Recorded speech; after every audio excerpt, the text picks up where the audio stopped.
that's Stephen Miller. So let's go to someone who has worked in New Hampshire politics for a very long time, Tom Rath. He's a former New Hampshire Attorney General. He's been involved in New Hampshire politics since the 1960s.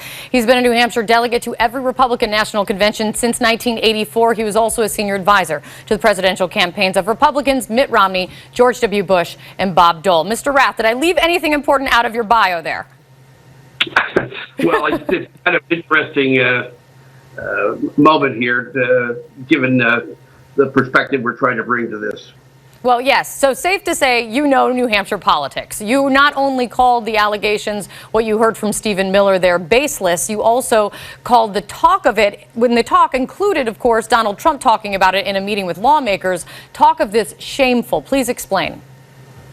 Well, I think if you're going to make allegations of wrongdoing, particularly about something like an election that goes to the core of our democracy, you have an obligation to be truthful and forthright and have a factual basis for the allegations that you're making.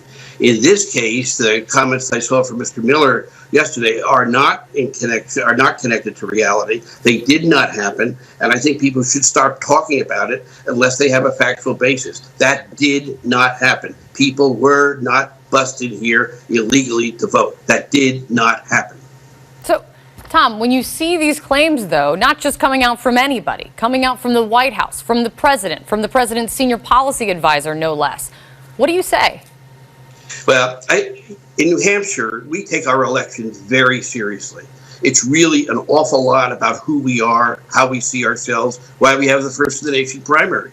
And I think anybody who's going to call into question the legitimacy of that process, wherever they sit, but particularly if they're in a public office at this moment, has an obligation to do so on the basis of facts and not rumors, and has to have the ability to prove it. This case, they didn't have it. It is unfortunate, and I think it's irresponsible to spread rumors that have no basis in fact, no matter where you sit. Well, I mean,